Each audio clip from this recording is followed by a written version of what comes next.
Good evening, Anup साहब from Jharkhand, Ranchi, Mandar. मैं आज यहाँ पर कुछ बातें आपको बताने आया हूँ। सीबीएसई के एग्जाम्स या फिर किसी अदर बोर्ड्स के एग्जाम लगभग शुरू हो चुके हैं और लोगों को लग रहा है कि समय बहुत कम है। मैं कहता हूँ समय बहुत ज़्यादा है। अगर आप उसको अच्छी तरह यूज करना चाहें तो अच्छी तरह यूज करने के लिए हमें क्या करना होगा? अच्छी तरह यूज करने के लिए हमें एक बात को बहुत गहराई से देखनी होगी और वो क्या है? अच्छी तरह यूज करने के लिए हमें अपने आप को समझना होगा और हमें अपने आप को बिल्कुल ढंग से यूटिलाइज करना होगा। और यूटिलाइज करने के लिए हमें इस बात का ध्यान देना होगा कि अब करना क्या है। प्लीज इस वीडियो को स्किप किए बिना अंत तक देखिएगा, क्योंकि हो सकता है कि वीडियो आपके लाइफ में बहुत ज़्यादा परिवर्तन ला दे। मैंने मैट्रिक के लिए बहुत सारे वीडियोस अपलोड किए हैं पहले, उसको आप जरूर देखिएगा। आपका मैट्रिक ईजी हो जाएगा। जैसा कि मैंने बहुत पहले कहा था कि भाई यदि आप किसी वृक्ष को काटना चाहते हैं और आपके पास धारदार हथियार नहीं है, कुल्हाड़ी नहीं है धारदार, उसे काटते रहिएगा, साल लग जाएंगे, आप सकता है नहीं कटे। लेकिन हाँ, अगर यदि आप उस हथियार को बिल्कुल 1 दिन 8 घंटे टाइट कर लें, मतलब टाइट मतलब 1 घंटे ठीक कर लें, टाइटली उसको आप सर्व कर लें, तो हो सकता है कि ये वृक्ष 1 या 2 दिन में कट जाए या फिर 5 घंटे में कट जाए। तो मैं वही तरीका दे रहा हूं, तरीका। चलिए लेट्स स्टार्ट टुडे। कंप्यूटर क्या है? फर्स्ट ऑफ ऑल हमें ये जानना है कंप्यूटर साइंस। कंप्यूटर साइंस में क्या होता है भाई? हार्डवेयर और सॉफ्टवेयर।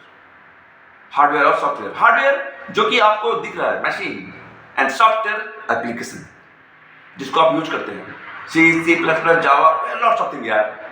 हार्डवेयर जिसे आप देख पा रहे हो, सॉफ्टवेयर जिसे आप नहीं देख पा रहे हो, राइट? टच नहीं कर सकते हाथ से, hardware and software. As I am telling you, just I am MCA, मैंने MCA किया, मास्टर कंप्यूटर एप्लीकेशन। तो भाई इनकी चीज़ों को बारीक से मैं जानता हूँ। डेटाबेस मैनेजमेंट सिस्टम, इसकी मत कीजिएगा, RDBMS। मुझे आज भी याद है वो दिन, जिस दिन जब मैं RDBMS की एक किताब को पढ़ रहा था, चूँकि मैं सेल्फ स्टडी कर रहा था। हम लोग एक स्कूल भी चलाते हैं, तो मेरे को बहुत कम समय मिल पाया था उस वक्त उसको तैयारी करने के लिए। लेकिन हाँ, 64 आवर्स मैंने मेहनत की और उसमें सबसे ज़्यादा मार्क्स मेरा था। It was 86 out of 100। मेरे कहने का तरीका है ये है ना कि एग्जाम्स तो हर कोई लिखते हैं, पर लिखने का तरीका अंतर ला देता है, पढ़ने का तरीका अंतर ला देता है। आप कभी घुसिएगा मेरे चैनल में और देखिएगा, आपको मिलेगा each and everything under one channel. मैं यहाँ पर भाई लोगों को मुस्कुराना सिखाता हूँ, खुशियाँ बांटना सिखाता हूँ। एग्जाम्स तो आते रहेंगे, लेकिन हाँ, ये आपकी अंतिम परीक्षा नहीं है। टेंशन नहीं लेने का, मस्त रहने का, राइट? और मेरे तरीकों में चलने का मैं बता दे रहा हूँ कि मैं अंत तक आपसे जुड़ा रहूंगा जब तक एग्जाम आपका चले। चलिए स्टार्ट करते हैं। कंप्यूटर। अगर मैं कंप्यूटर की बात करूं, आपके सिलेबस को देखूं, अभी मैं पढ़ाता नहीं, मैं सिखाता हूं कि करना क्या है। जब कंप्यूटर की बात करें तो हम यहाँ पर अगर गहराई से देख पाएंगे तो 50 मार्क्स है ना कंप्यूटर। और अगर और ज़्यादा गहराई से मैं घुसूँ इसमें, तो इसमें एक सिंपल सा दिया हुआ है कि कम्युनिकेशन स्किल है ना। इसमें कुछ बातें हैं, what does a predicate in sentence refer to. फिर आगे सेल्फ मैनेजमेंट स्किल, अपने आप को मैनेज करने का स्किल। उसके बाद आएगा ICT स्किल्स, इंटरपेंशनल स्किल 2। उसके बाद grid skill 2, right? Electronic spreadsheet, advance digital documentation, right? DBMS, database management system, web application and security, right? अब यहाँ पर क्या करना है आपको, क्या करना है, व्हाट यू हैव डू, मैं ये बता रहा हूँ। अब अगर हम एक क्वेश्चन पेपर को उठाते हैं, मैं लास्ट ईयर के क्वेश्चन पेपर को उठा रहा हूँ और आपको समझाने जा रहा हूँ कि आपको करना क्या है। ये लो, करना क्या है। मैं पहले भी एग्जाम्पल देता हूँ भाई, टाइमिंग का महत्व। किसी क्रिकेट के फील्ड में एक ही टाइमिंग से छक्का लगता है और वही टाइमिंग से कोई आउट भी हो सकते हैं। तो हमें टाइमिंग को ठीक रखना है, और टाइमिंग ठीक रहे तो सब कुछ सही हो सकता है। कला, और उसी कला को हम लोग को साबित करना है, शो करना है। चलिए देखते हैं। यहाँ पर इंस्ट्रक्शन दिए हुए हैं कि जो है एग्जाम्स में दिया हुआ है कि कोई इसमें कोई नेगेटिव मार्किंग नहीं भाई, आपको मिलेंगे सेक्शन ए में objective type questions 24 marks, right, और सब्जेक्टिव 26 मार्क्स। 24 नंबर आपको ऑब्जेक्टिव, जिसमें कि आपको ऑब्जेक्टिव टिक करना है, व्हाटएवर जो भी करना, और 26 नंबर के मिलेंगे आपको रिटन लिखने वाला। तो अब क्या है कि यहाँ दिया हुआ है answer any 4 out of the given 6 question based on implemented skill. 6 में से 4 का आंसर देना है।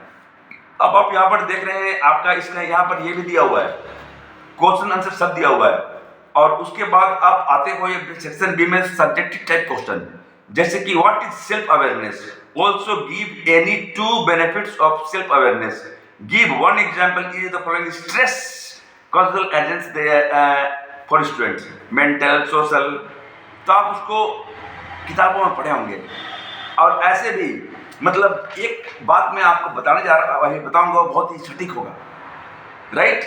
अभी देखिए यहाँ पर उसके हिंट्स एंड सॉल्यूशन भी आपको मिलेंगे, उसको बहुत अच्छी तरह प्रैक्टिस कर लें। किसको?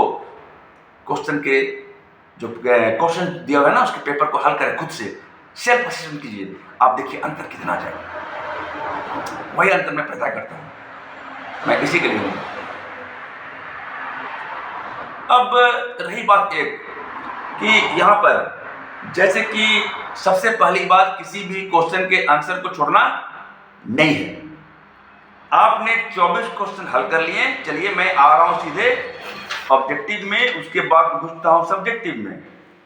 सब्जेक्टिव जब यहाँ पर आता है, मैं देख रहा हूं यहाँ पर, प्लीज स्किप मत कीजिएगा, बहुत सीखने जा रहे हैं आप। सब्जेक्टिव में आप यहाँ पर देख रहे हैं 3 into 2, उसमें 3 नंबर के 2 क्वेश्चन रहेंगे। 4 into 2 is equal to 8. Difference between keep scale and keep image size option while cropping in an image in a document. Give any 2 characteristics of a template in open office writer.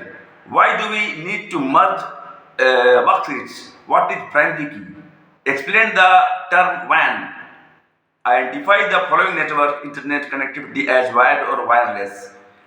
फिर आएगा आपको 3 into 4, 3 number के 4 question.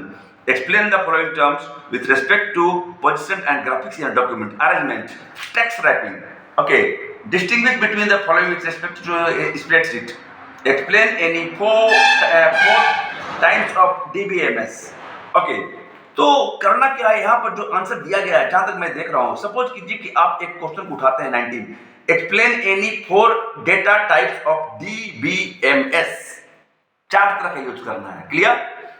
4 data types of DBMS are follows: numeric type, binary type, data type, उसके बाद alpha numeric types. जैसे कि आप जब किसी प्रोग्राम को लिखते हैं तो प्रोग्रामिंग की जो लैंग्वेज है ना, उसमें डिफरेंट चीजों को यूज करना पड़ता है। डेटा बेस मैनेजमेंट, डेटा को हम कैसे मैनेज करें, अब क्या है कि जब भी मैं इस किताब को बंद कर रहा हूं, क्योंकि मैं पढ़ा नहीं सिखा रहा हूं, मैंने तो ये देख ली कि क्या है इसमें,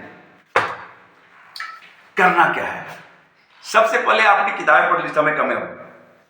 पहली बात, किसी भी क्वेश्चन को ना छोड़ें, क्योंकि यदि आप किसी भी क्वेश्चन को छोड़ते हैं ना, तो आपको अंक मिलने की प्रोबेबिलिटी 0 हो जाती है। इसलिए हर क्वेश्चन का सामना करना है, लिखना है, never give up, never give up. अब क्या ना कि मैं आपको बता रहा हूं एक बात बहुत गहराई से, अंत तक क्वेश्चन से लड़े। पहले समझें कि क्वेश्चन क्या मांग रहा है। बिना मांगे क्वेश्चन क्या मांग रहा है, बिना मांगे हम फाइट कर लेते हैं, ऐसे है वैसे नहीं। आपको क्या करना है, सबसे पहले क्वेश्चन को गहराई से पढ़ना है और तब उसका आंसर देना शुरू करना है। उसका आंसर देना तब शुरू करना है, तब आप देखिएगा कि आप धीरे धीरे स्ट्रॉन्ग होते चले जाएंगे, होते चले जाएंगे, होते चले जाएंगे, राइट। अब यहाँ पर आप स्ट्रॉन्ग जब होते चले जाइएगा तो कैसे होइएगा, उसको जरा गौर से देखते हैं।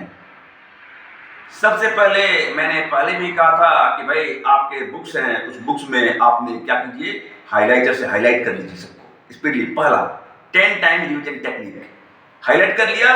हाईलाइट करने से फायदा क्या होगा, जब आप कंप्यूटर में रिवीजन करेंगे तो आपको दिक्कत नहीं आएगी। आप 10 टाइम रिवीजन टेक्निक मेरा दिया हुआ है, पीछे गहराई से देखिएगा, इसे मजाक मत लीजिएगा, क्योंकि हाँ मैं मांडर से हूँ और मैं यूँ कहें तो 25 से 30 हज़ार स्टूडेंट को पढ़ा चुका हूँ और डिफरेंट अच्छे जगह पर पहुँचा चुका हूँ। और रही बात मेरी, मैं खुद मास्टर डिग्री कंप्यूटर मैंने की है, तो मैंने बहुत करीब से उनकी बारीकियों को समझा है। अब क्या है भाई कि कंप्यूटर में करना क्या है, आप जान गए हार्डवेयर सॉफ्टवेयर। अगर किसी क्वेश्चन का आंसर नहीं आ रहा है, कोई बात नहीं, आप उसको अपने शब्दों में आंसर दें। टीचर्स जो है सही गलत आंसर में से सही आंसर को ढूंढते हैं। अब भाई जिंदगी है ना, ऐसे करके करना है हमें लाइफ को, तो हमें इसको गहराई से समझना होगा। आप जो है मान लीजिए कि 4 नंबर क्वेश्चन है, आप 2 लाइन लिख रहे हैं, नंबर नहीं मिलेगा, लेकिन उसी को आप पॉइंट वाइज एक्सप्लेन कीजिए और कहीं कहीं पर जो परफेक्ट पॉइंट है उसको अंडरलाइन कर दीजिए। आपको हो सकता है कि पूरे मार्क्स मिले। और हाँ, कॉपी को बिल्कुल साफ सुथरी रखें, बिल्कुल साफ सुथरी। आप एक ही पॉइंट को मतलब रिपीट कर सकते हो, लेकिन हाँ तरीका अलग होना चाहिए, तरीका। क्योंकि मैं इतना जानता हूं, अगर 4 नंबर क्वेश्चन है यार और 2 लाइन लिख दिए, नंबर नहीं मिलेगा, पूरा लिखो पढ़ा के, ठीक है, तब अल्टीमेटली आपको नंबर मिलेंगे। क्योंकि मैं जानता हूं कि भाई नंबर मिलते कैसे हैं, मैं जानता हूं, ये मेरा अनुभव है। आई एम ए टीचर, और टीचर जो हैं वो जानते हैं कि भाई कहाँ पर गलत आंसर है, कहाँ पर सही आंसर है। वो गलत को इग्नोर करते हैं और सही को ढूंढते हैं, ठीक है। इसीलिए अंडरलाइन कीजिए जो मतलब पॉइंट है आपका एग्जाम में जब आप कॉपी लिख रहे होते हैं। नंबर 2, स्किप मत कीजिए प्लीज। तो उसके बाद आप आगे बढ़ते जाएं और आगे बढ़कर आप उसका सामना कीजिए। देखिए आपका कंप्यूटर आसान होता कैसे। डीबीएमएस क्या है, डेटाबेस मैनेजमेंट सिस्टम। कभी कभी लोग बोलते हैं क्वेश्चन घुमा दिया, नहीं, क्वेश्चन आपको नहीं घुमाएगा, आप क्वेश्चन घुमा दीजिए। क्वेश्चन घुमाया कैसे, क्योंकि आपने उसके इंट्रोडक्शन को नहीं पढ़ा। मैंने पहले भी एग्जाम्पल दिया है कि यार अगर आप किसी फिल्म को देखने लेट से घुसते हैं ना, कहाँ, हॉल में, तो आपको समझ नहीं आता है। इसलिए इंट्रो को पढ़िए। कॉमन सेंस है, ये जानिए कि आपको पूरा आंसर लिख के आना है, हंसते हंसते घुसना है। और एग्जाम के पहले 1 घंटा पहले पढ़ाई मत कीजिए, ताकि आपका दिमाग शांत रहे। कभी भी कोई भी धड़कन तेज, एग्जाम क्वेश्चन आया धड़कन तेज हो गया, धक धक धक, नहीं, गलत बात है यार, क्या फायदा टेंशन लेके। आपको फेस करना है and you have to prove who are you. और देखिएगा धीरे धीरे सब कुछ ठीक होता चला जाएगा। मैं बता रहा हूँ, when I was in MCA, मेरा एक था रिलेशनल डेटाबेस मैनेजमेंट सिस्टम का एग्जाम।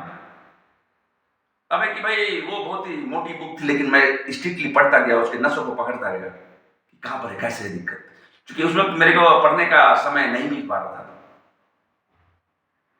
उस वक्त मैं डिपेंडेंट वर्क कर रहा था। लेकिन हाँ, जब मैं उसको पढ़ा, उनकी चीज़ों को पकड़ा, और उसके बाद मैंने जब एग्जाम सीखना शुरू किया, तो मतलब बहुत ही अच्छा मैंने एग्जाम दिया। और इतना अच्छा एग्जाम दिया कि मेरे को लगा ना कि इतनी अच्छा एग्जाम मैं लिख दिया, और कैसे मैं मतलब इस इतनी अच्छी कॉपी को लेकिन हाँ, मैंने दिया क्वेश्चन द्वारा, बहुत अच्छे मार्क्स आए।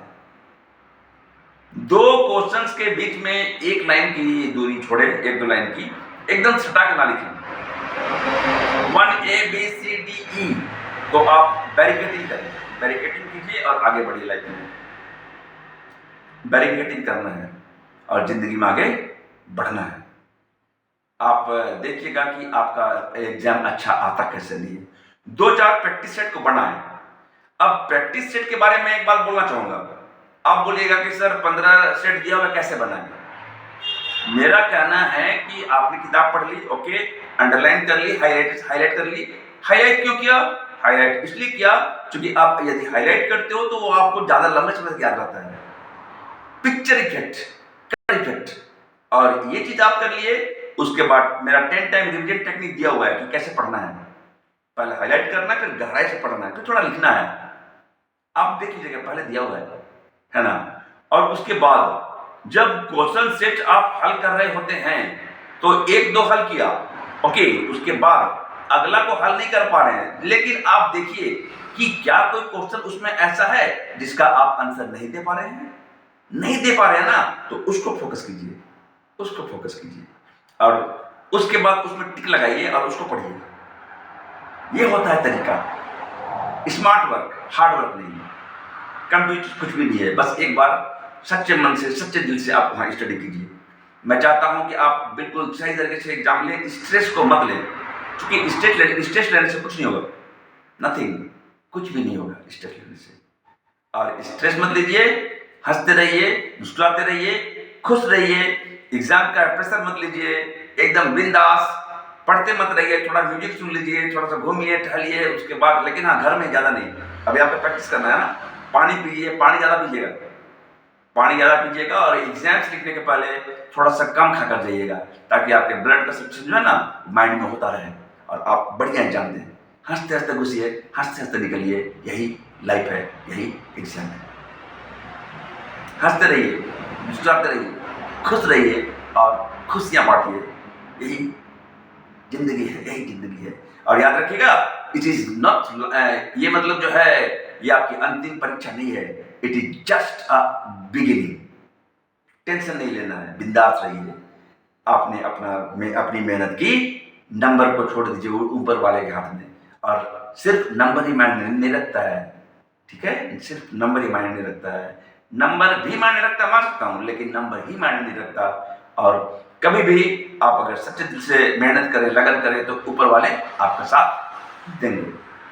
मिलते हैं नेक्स्ट वीडियो में। हम यूथ को मजबूत होने की जरूरत है, और मजबूती के लिए आपको सर्वांगीण विकास की जरूरत है। सर्वांगीण विकास के लिए यहाँ से विकास होना चाहिए, यहाँ से विकास होना चाहिए। इसलिए हम लोग को मजबूत होने की जरूरत है, हमारी सोच को मजबूत होने की जरूरत है, तब जाके हमारा राष्ट्र स्ट्रांग होगा। मिलते हैं नेक्स्ट वीडियो में। जय हिंद, जय भारत।